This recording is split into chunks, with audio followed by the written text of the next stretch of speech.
ನಾವಿದ್ದೀವಿ ಹುಲ್ಲೇಕೆರೆ ಗ್ರಾಮದಲ್ಲಿ. ಬನ್ನಿ ಇಲ್ಲಿ ಸುದ್ದಿ ಮಾಡೋಣ. ತಂದೆ ತಾಯಿಯ ಆಸೆಯಂತೆ ತುಂಬ ಕಷ್ಟಪಟ್ಟು ಓದಿ ಬಡತನದಲ್ಲಿ ಅಣ್ಣ ಶಿಕ್ಷಕನಾಗಿ, ತಮ್ಮ ಸೈನಿಕನಾಗಿ ಸೇವೆ ಸಲ್ಲಿಸುತ್ತಿದ್ದಾರೆ.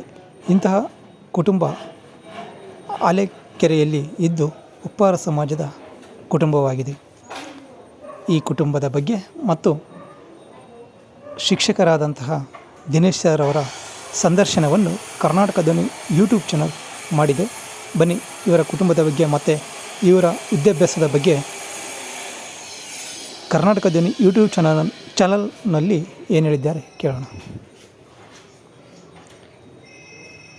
ಹಲವಾರು ಸನ್ಮಾನಗಳನ್ನು ಪಡೆದಿರುವಂತಹ ಶಿಕ್ಷಕರಾದ ದಿನೇಶ್ ಸರ್ ಅವರು. ನಾವಿದ್ದೀವಿ ಇವತ್ತು ಹಾಸನ ಜಿಲ್ಲೆಯ ಅರಸೀಕೆರೆ ತಾಲೂಕಲ್ಲಿ ಇತ್ತೀಚೆಗೆ ಕರುನಾಡ ಕನ್ನಡ ಸಿರಿ ವತಿಯಿಂದ ರಾಜ್ಯ ಮಟ್ಟದ ಉತ್ತಮ ಶಿಕ್ಷಕ ಪ್ರಶಸ್ತಿ ಪಡೆದಂತಹ ದಿನೇಶ್ ಸರ್ ನಮ್ಮ ಜೊತೆಲಿದ್ದಾರೆ. ಬನ್ನಿ ಅವರ ಬಾಲ್ಯ ಶಿಕ್ಷಣ ಹೇಗಿತ್ತು ಮತ್ತು ಇವತ್ತಿನ ವಿದ್ಯಾರ್ಥಿಗಳಿಗೆ ಏನು ಹೇಳ್ತಾರೆ ಕೇಳೋಣ. ಸರ್ ನಮಸ್ಕಾರ. ಸರ್ ನಮಸ್ಕಾರ. ಸರ್ ಕರ್ನಾಟಕದ ಯೂಟ್ಯೂಬ್ ಚಾನಲ್ ವತಿಯಿಂದ ನಿಮಗೆ ನಮಸ್ಕಾರಗಳು. ತುಂಬ ಹೃದಯದ ಧನ್ಯವಾದಗಳು. ಸರ್ ಇತ್ತೀಚೆಗೆ ನಿಮಗೆ ಕರ್ನಾಟಕ ಕನ್ನಡ ಸಿರಿ ವತಿಯಿಂದ ನಿಮಗೆ ರಾಜ್ಯ ಮಟ್ಟದ ಉತ್ತಮ ಶಿಕ್ಷಕ ಪ್ರಶಸ್ತಿ ನೀಡಿದ್ದಾರೆ. ಆ ಪ್ರಶಸ್ತಿ ಬಂದಿರೋ ಬಗ್ಗೆ ಮತ್ತು ನಿಮ್ಮ ಬಾಲ್ಯದಲ್ಲಿ ನಿಮ್ಮ ಶಿಕ್ಷಣ ವ್ಯವಸ್ಥೆ ಯಾವ ರೀತಿ ಇತ್ತು ಸ್ವಲ್ಪ ತಿಳಿಸ್ಕೊಡಿ. ನಮ್ಮ ಶಿಕ್ಷಣ ಅಂತಂದರೆ ನಾವು ರೈತಾಪಿ ವರ್ಗದವರು. ಇವತ್ತು ಈ ಮಟ್ಟಕ್ಕೆ ನಾವು ಬೆಳೆದು ನಿಂತಿದ್ದೀವಿ ಅಂತಂದರೆ ಅದಕ್ಕೆ ಎಲ್ಲರಿಗೂ ಕಾರಣ ಶಿಕ್ಷಣ ಮತ್ತು ನನ್ನ ತಂದೆ ತಾಯಿಯ ಒಂದು ಕಠಿಣ ಶ್ರಮ. ಅಂತಂದರೆ ನಾವು ಕೂಲಿ ಕಾರ್ಮಿಕರಾಗಿದ್ದುಕೊಂಡು ಇವತ್ತು ಈ ಥರ ಒಂದು ಸ್ಥಾನಕ್ಕೆ ಬಂದಿದ್ದಕ್ಕೆ ಆ ದೇವರ ಒಂದು ಅನುಗ್ರಹ ಇರ್ಬೋದು. ಮತ್ತು ನನಗೆ ಎಲ್ಲ ರೀತಿಯಾಗಿ ಎಲ್ಲ ನನ್ನ ಬಂಧುಗಳು, ನನ್ನ ಸ್ನೇಹಿತರು ನನಗೆ ಸಹಾಯ ಮಾಡಿದ್ದಾರೆ. ನನ್ನ ತಮ್ಮನಾದಂಥ ತುಂಬ ನನಗೆ ಬೆನ್ನೆಲುಬಾಗಿ ನಿಂತು ನನ್ನ ಈ ಎಜುಕೇಷನ್ಗೆ ಈ ಪ್ರಶಸ್ತಿ ಎಲ್ಲರೂ ಕಾರಣರಾಗಿದ್ದಾರೆ. ಮತ್ತು ಇನ್ನೊಂದು ಏನಂತಂದರೆ ನಮಗೆ ನಮ್ಮ ಉಪ್ಪಾರ ಸಮಾಜ ಅನ್ನೋದು ತುಂಬ ಹಿಂದುಳಿದಿದೆ ಅಂತ ನಾವು ಅವತ್ತಿಂದಲೂ ಮಾತಾಡ್ಕೊಂಡು ಬರ್ತಾನೆ ಇದ್ದೀವಿ. ಬಟ್ ಅದರಿಂದ ಏನಾಗುತ್ತೆ ಅಂತಂದರೆ ದಯವಿಟ್ಟು ನಾನು ಎಲ್ಲರ ಹತ್ರ ರಿಕ್ವೆಸ್ಟ್ ಮಾಡೋದೇನೆಂದರೆ ಪ್ರತಿಯೊಬ್ಬರು ಶಿಕ್ಷಣ ಪಡ್ಕೊಳ್ರಿ. ಶಿಕ್ಷಣದಿಂದ ಸಮಾಜದ ಅಭಿವೃದ್ಧಿ ಮತ್ತು ಸಮಾಜದ ಬದಲಾವಣೆ ಅನ್ನೋದು ತುಂಬಾ ಆಗುತ್ತೆ. ಯಾಕೆಂದರೆ ಇವತ್ತು ಕೂಲಿ ಕಾರ್ಮಿಕರಿದ್ದಂಥವ್ರು ಎಜುಕೇಷನ್ ಮಾಡ್ಸೋಕ್ಕಾಗಲ್ಲ ಅಂತೇಳಿ ಮಕ್ಕಳನ್ನ ಕೂಲಿಗೆ ಮಾಡೋದಕ್ಕೆ ಕರ್ಕೊಂಡು ಹೋಗುವಂಥದ್ದು ಅಥವಾ ಇನ್ಯಾವುದೋ ಕೆಲಸಕ್ಕೆ ಅಡಿಟ್ ಮಾಡೋವಂಥದ್ದು ದಯವಿಟ್ಟು ಆ ಥರದ್ದು ಮಾಡಬೇಡಿ. ಶಿಕ್ಷಣ ಅನ್ನೋದು ನಮ್ಮನ್ನು ಬದಲಾವಣೆ ಮಾಡುತ್ತೆ, ಸಮಾಜವನ್ನು ಬದಲಾವಣೆ ಮಾಡುತ್ತೆ, ಮತ್ತು ನಮ್ಮ ಕುಟುಂಬಗಳನ್ನು ಬದಲಾವಣೆ ಮಾಡುತ್ತೆ, ಮತ್ತು ನಮ್ಮದೇ ಆದಂತಹ ಒಂದು ಸ್ಥಾನವನ್ನು ಸೊಸೈಟಿ ಒಳಗಡೆ, ಸಮಾಜದೊಳಗಡೆ ಬೆಳಿಬೇಕು ಅಂತಂದರೆ ಶಿಕ್ಷಣ ಅನ್ನೋದು ಬಹಳ ಮುಖ್ಯ ಸರ್. ಸರಿ, ನಿಮ್ಮ ಹಳ್ಳಿ ಅಥವಾ ನಿಮ್ಮ ಗ್ರಾಮದಲ್ಲಿ ಈ ರೀತಿ ನೀವು ಶಿಕ್ಷಣ ಪಡೆದಿರೋ ಒಂದು ಕುಟುಂಬ ನಮ್ಗೆ ಸಿಕ್ಕಿರೋದು ತುಂಬ ಸಂತೋಷ. ಆದರೆ ನೀವು ಯಾವ ರೀತಿ ಹಾರ್ಡ್ ವರ್ಕ್ ಮಾಡಿದಿರಿ ಸರ್? ಕಠಿಣ ಪರಿಶ್ರಮ. ಇದಕ್ಕೆಲ್ಲ ಕಠಿಣ ಪರಿಶ್ರಮ ಇರಬೇಕು ಮತ್ತು ನಮ್ಮದೇ ಆದಂಥದ್ದು ಗುರಿ ಇರಬೇಕು. ನಮಗೆ ನಾವು ಅನೇಕ ಅಡ್ಡಿ ಆತಂಕಗಳು ಬರ್ತವೆ. ಈಗ ನಮಗೂ ಅಷ್ಟೇ ಅಡ್ಡಿ ಆತಂಕ ಓದಿ ಮತ್ತು BCM ಹಾಸ್ಟೆಲ್ಗಳಲ್ಲಿ ಬಂದಿದ್ದೀವಿ. ಅದಕ್ಕೆ ಏನು ಅಂತಾರೆ ಒಂದು ಗುರಿ ಇರಬೇಕು. ಸಾಧನೆ ಮಾಡ್ತೀನಿ ಅನ್ನೋ ಒಂದು ಛಲ ಇದ್ದರೆ ಖಂಡಿತ ಯಶಸ್ಸು. ಇವತ್ತು ಮೀಸಲಾತಿ ಇಲ್ಲ ಬಗ್ಗೆ ಮತ್ತು ನಿಮ್ಮ ಕುಟುಂಬದ ಬಗ್ಗೆ ಹೇಳೋದಾದ್ರೆ ನೀವೇನು ಹೇಳ್ತೀರಿ? ಸರ್, ನಾವು ಇನ್ನೊಂದೇನಂತಾರೆ ನಮ್ಮ ಕುಟುಂಬ ಅನ್ನೋಂಥದ್ದು ತುಂಬ ಬಡ ಕುಟುಂಬ. ನಾವು ಬಾಡಿಗೆ ಮನೇಲಿ ಇದ್ಕೊಂಡು ಕೆಲವೊಂದು ಸಲ ಅನ್ನಕ್ಕೂ ಪರದಾಡಿದ್ದೀವಿ. ಇರೋ ಸತ್ಯ ಹೇಳ್ತಿದ್ವಿ. ಇವತ್ತು ನಾವು ಈ ಮಟ್ಟಕ್ಕೆ ಬೆಳೆದಿದ್ದೀವಿ ಅಂತಲ್ಲ, ಅನ್ನಕ್ಕೂ ಸಹ ಪರದಾಡಿಕೊಂಡು ನಾವು ಕಷ್ಟಪಟ್ಟಿದ್ವಿ. ಮತ್ತು ನಮ್ಮ ತಂದೆ ಟೈಲರ್ ಆಗಿರೋದ್ರಿಂದ ಆ ಕಾಲದಲ್ಲಿ ಗೊತ್ತಲ್ಲ ನಿಮಗೆ, ಸಂಬಳಗಳು ತುಂಬ ಕಮ್ಮಿ ಇರ್ತಾಯಿದ್ದು.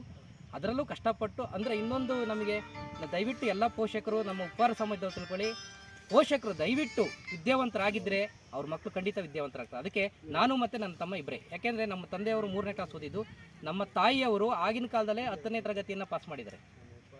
ಅವರ ಒಂದು ಪ್ರೇರಣೆ, ಎಜುಕೇಷನ್ ಅನ್ನೋದು ಎಷ್ಟು ಇಂಪಾರ್ಟೆಂಟ್ ಅನ್ನೋದು ಅಲ್ಲಿಂದ ನಮಗೆ ಬಂದಿದ್ದು. ನಮ್ಮ ತಾಯಿಯವರು ತುಂಬ ಕಷ್ಟದಿಂದ ಏನು ಮಾಡಿದ್ರು, ನೀವು ಓದಲೇಬೇಕು ಅಂತ ಹೇಳಿ ಓದಿಸಿದ್ರು. ಅದರಲ್ಲೂ ನಾವು ಸಹ 10ನೇ ತರಗತಿಯಲ್ಲಿ ತುಂಬ ಸಲ ನಾನು 3-4 ಸಲ ಫೇಲ್ ಆಗಿದ್ದೀನಿ. ಆದರೂ ಸಹ ನಮ್ಮ ತಾಯಿಯ ಪ್ರೇರಣೆಯಿಂದ ಪಾಸ್ ಮಾಡಲೇಬೇಕು, ಏನಾದರೂ ಒಂದು ನಾನು ಸಮಾಜಕ್ಕೆ ಅಥವಾ ನಮ್ಮ ಸಮಾಜದಲ್ಲಿ ನನ್ನನ್ನು ಗುರುತು ಮಾಡ್ಕೋಬೇಕು ಅನ್ನೋ ಒಂದು ಕಾರಣಕ್ಕೋಸ್ಕರ ಓದಿದ್ದೀನಿ, ಶಿಕ್ಷಕನಾಗಿದ್ದೀನಿ. ಅದೇ ರೀತಿ ನನ್ನ ತಂದೆ ತಾಯಿಯ ಇಬ್ಬರು ಆಸೆ ಏನಾಗಿತ್ತು ಅಂತಂದರೆ ಅದನ್ನು ನಾನು ಸಮಾಜದೊಳಗಡೆ ಓಪನ್ ಆಗಿ ಹೇಳ್ತಾ ಇದ್ದೀನಿ. ನಮ್ಮ ತಂದೆ ಅವತ್ತು ಹೇಳ್ತಾ ಇದ್ರು, ನೀವು ಆದರೆ ಒಬ್ಬ ಶಿಕ್ಷಕ ಆಗು, ಇಲ್ಲ ಸೈನಿಕ ಆಗು, ದೇಶ ಕಾಯನಾಗಬೇಕು, ದೇಶ ಕಾಯನ್ನು ಸೃಷ್ಟಿ ಮಾಡೋನಾಗಬೇಕು. ನಮ್ಮ ತಂದೆ ತಾಯಿ ಆಸೆ ಎರಡೇ ಇದ್ದಿದ್ದು. ನೀವು ಇವತ್ತಿನ ಜನ್ರೇಷನಲ್ಲಿ ಡಾಕ್ಟ್ರಾಗು ಅಥವಾ ಎಂಜಿನಿಯರ್ ಮಾಡು, ಇನ್ನೊಂದಾಗು, ರಾಜಕೀಯ ವ್ಯಕ್ತಿಯಾಗು, ಈ ಥರದ್ದೆಲ್ಲ ಹೇಳ್ತಾರೆ ಪೋಷಕರು. ನಮ್ಮ ತಂದೆ ತಾಯಿ ಆ ಥರ ಹೇಳಿಲ್ಲ. ಆದರೆ ನೀವು ಇಬ್ಬರು ಆಗಿ, ಇಲ್ಲ ಸೈನಿಕ ಆಗು, ಶಿಕ್ಷಕನಾಗು. ಇವತ್ತು ನನ್ನ ತಂದೆ ತಾಯಿ ಆಸೆಯನ್ನು ನಾವು ಇಬ್ಬರು ಸಹ ನೆರವೇರಿಸಿದ್ದೀವಿ. ನನ್ನ ತಮ್ಮನೂ ಸಹ ಇಂಡಿಯನ್ ಆರ್ಮಿನಲ್ಲಿ ಸುಮಾರು 15 ವರ್ಷದಿಂದ ಸೇವೆಯನ್ನು ಸಲ್ಲಿಸ್ತಾ ಇದ್ದಾರೆ.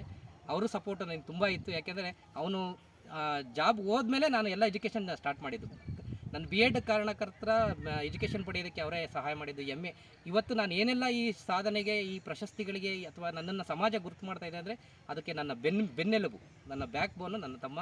ಅವರು ಸಹ ಸೈನಿಕ ವೃತ್ತಿಯಲ್ಲಿ ಸುಮಾರು ವರ್ಷಗಳಿಂದ ಸೇವೆ ಸಲ್ಲಿಸ್ತಾ ಇದ್ದೀವಿ.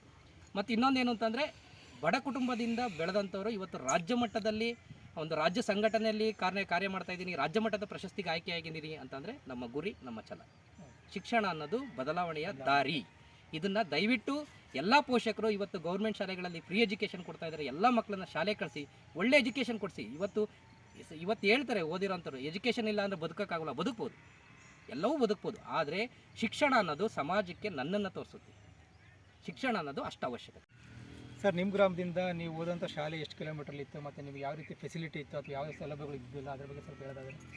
ನಾವು ಓದಿದ್ದು ಎಲ್ಲಿ ಅಂತಂದರೆ ತುಮಕೂರು ಜಿಲ್ಲೆ ತಿಪ್ಟೂರು ತಾಲೂಕು ನೊಣಿಕೆರೆ ಹೋಬಳಿಗೆ ಸೇರುವಂತಹ ಕೈದಾಳ ಅನ್ನೋದು ಪುಟ್ಟ ಹಳ್ಳಿಯಲ್ಲಿ ನನ್ನ ಪ್ರಾಥಮಿಕ ಬಾಲ್ಯ ಶಿಕ್ಷಣ ಸ್ಟಾರ್ಟ್ ಆಗುತ್ತೆ. 1ನೇ ತರಗತಿಯಿಂದ 4ನೇ ತರಗತಿವರೆಗೂ ನಾನು ನನ್ನ ಶಿಕ್ಷಣವನ್ನು ಕೈದಾಳ ಅನ್ನೋ ಗ್ರಾಮದಲ್ಲಿ ಮುಗಿಸ್ತೀನಿ.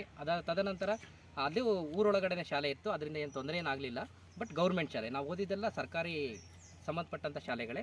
ನಂತರ 5ನೇ ತರಗತಿಯಿಂದ ತಿಪ್ಟೂರು ತಾಲೂಕು ನೊಣಿಕೆರೆ ಹೋಬಳಿ ಹುಣಸೆಘಟ್ಟ ಗ್ರಾಮದಲ್ಲಿ ನನ್ನ ಹೈಸ್ಕೂಲ್ ಶಿಕ್ಷಣ ಮುಗೀತದೆ. ತದನಂತರ 8 ಮತ್ತು 9ನೇ ತರಗತಿಯನ್ನು ನಮ್ಮದೇ ಒಂದು ಹೋಬಳಿ ಮಟ್ಟದಲ್ಲಿರುವಂಥ ಶ್ರೀ ಶಂಭುಲಿಂಗೇಶ್ವರ ಪ್ರೌಢಶಾಲೆಯಲ್ಲಿ ನನ್ನ ಹೈಸ್ಕೂಲ್ ಜೀವನವನ್ನು ನಾನು ಮುಗಿಸ್ತೀನಿ. ತದನಂತರ ಚಿಂದೇನಹಳ್ಳಿ ಗಡಿಯಲ್ಲಿ PUC ಶಿಕ್ಷಣ ಮುಗಿಸ್ತೀನಿ. ಅದಾದಮೇಲೆ ಮೈಸೂರು ಯೂನಿವರ್ಸಿಟಿಯಲ್ಲಿ BA ಪದವಿಯನ್ನು ಪಡಿತೀನಿ. ತದನಂತರ B.Ed ಪದವಿಯನ್ನು ಬೆಂಗಳೂರು ಯೂನಿವರ್ಸಿಟಿಯಲ್ಲಿ ಪಡಿತೀನಿ. ಮತ್ತು MA ಪದವಿಯನ್ನು ಬೆಂಗಳೂರು ಯೂನಿವರ್ಸಿಟಿ ಮತ್ತು M.Ed ಜ್ಞಾನ ಭಾರತಿ ಆವರಣ ಕ್ಯಾಂಪಸ್ಸಲ್ಲಿ ನಾನು M.Ed ಮುಗಿಸಿದ್ದೀನಿ. ಮತ್ತು ಇದಕ್ಕೆಲ್ಲ ಏನು ನಾನು ಈ ಸಂದೇಶ ಯಾಕೆ ಹೇಳ್ತೀನಿ ಪೋಷಕರಿಗೆ ಅಂತಂದರೆ, ಇಲ್ಲಿ ಯಾರೂ ಸಹ ದೊಡ್ಡವರಲ್ಲ ಚಿಕ್ಕವರಲ್ಲ. ಎಜುಕೇಷನ್ ಅನ್ನೋದು ಎಲ್ಲರಿಗೂ ಸರಿ ಸಮಾನವಾಗಿರುವಂಥದ್ದು. ಕಷ್ಟಪಟ್ಟು ಓದಿದರೆ ಗೌರ್ಮೆಂಟ್ ಶಾಲೆಯಲ್ಲಿ ಓದಿರೋಂಥ ಮಕ್ಕಳು ಸಹ, ಈಗ ನಮ್ಮ ಕುಟುಂಬದಲ್ಲಿ ನಾನು ಮತ್ತು ತಮ್ಮ ಗೌರ್ಮೆಂಟ್ ಶಾಲೆಯಲ್ಲೇ ಓದಿದ್ರು, ಅವನು ಒಂದು ಉನ್ನತ ಸ್ಥಾನದಲ್ಲಿದ್ದಾನೆ, ನಾನು ಸಹ ಉನ್ನತ ಸ್ಥಾನದಲ್ಲಿದ್ದೀನಿ. ಇದು ಬೆಸ್ಟ್ ಎಕ್ಸಾಂಪಲ್. ಪೋಷಕರು ನಾವು ಇದನ್ನು ಇಂಗ್ಲೀಷ್ ಮೀಡಿಯಮ್ಗೆ ಸೇರಿಸಬೇಕು ಅಥವಾ ಇನ್ನೊಂದು ಬೇಕು, ಇಂಗ್ಲೀಷ್ ಮೀಡಿಯಮ್ ಬೇಡ ಅಂತಲ್ಲ, ಬೇಕು. ಆದರೆ ಎಷ್ಟಾಗಿರಬೇಕು ಅಷ್ಟಾಗಿರಬೇಕು. ಸರ್, ಇವತ್ತು ಎಷ್ಟೋ ವಿದ್ಯಾರ್ಥಿಗಳು ನಮ್ಮ ತಂದೆ ತಾಯಿಗಳು ನಮ್ಮನ್ನು ಪ್ರೈವೇಟಲ್ಲಿ ಆಗ್ತಾಯಿಲ್ಲ, ಡೊನೇಷನ್ ಕಟ್ಟೋಕ್ಕಾಗ್ತಿಲ್ಲ ಅಂತ ಅಂದರೆ ಎಷ್ಟೋ ವಿಷಯಗಳಲ್ಲಿ ಸಾಧನೆ ಮಾಡೋದು ಬಿಟ್ಟು ಹಿಂದೆ ಉಳಿದಿದ್ದಾರೆ. ಅಂಥ ವಿದ್ಯಾರ್ಥಿಗಳಿಗೆ ಏನು ಹೇಳೋದು? ಸರ್, ಖಾಸಗಿ ಶಾಲೆಗಳು ಅಥವಾ ಡೊನೇಷನ್ ಅನ್ನೋದು ಪ್ರಶ್ನೆನೇ ಬರಲ್ಲ. ವಿದ್ಯೆ ಪಡೆಯೋದಕ್ಕೆ ಖಾಸಗಿ ಶಾಲೆ ಆದ್ರೇನು, ಸರ್ಕಾರಿ ಶಾಲೆ ಆದ್ರೇನು. ಇವತ್ತು ಸರ್ಕಾರಿ ಶಾಲೆಯಲ್ಲಿ ಗೌರ್ಮೆಂಟ್ ಏನು ಮಾಡಿದೆ ಅಂತ ಎಲ್ಲರಿಗೂ ಗೊತ್ತಿದೆ. ಉಚಿತ ಮತ್ತು ಕಡ್ಡಾಯ ಶಿಕ್ಷಣ, ಕಂಪಲ್ಸರಿ ಎಜುಕೇಷನ್, ಫ್ರೀ ಎಜುಕೇಷನ್ ಇದೆ. ಊಟ, ಬಟ್ಟೆ, ಸರಿಯಾದಂತಹ ಒಂದು ಶಿಕ್ಷಣ ವ್ಯವಸ್ಥೆಗೆ ದಾರಿ ಮಾಡಿಕೊಟ್ಟಿದ್ದಾರೆ. ಅದನ್ನು ನಾವು ಬಳಸ್ಕೋಬೇಕು. ನಾವು ಖಾಸಗಿ ಶಾಲೆಗಳಲ್ಲೇ ಓದಿಸ್ಬೇಕು ಅನ್ನೋದು ಅದು ತಪ್ಪು ಕಲ್ಪನೆ.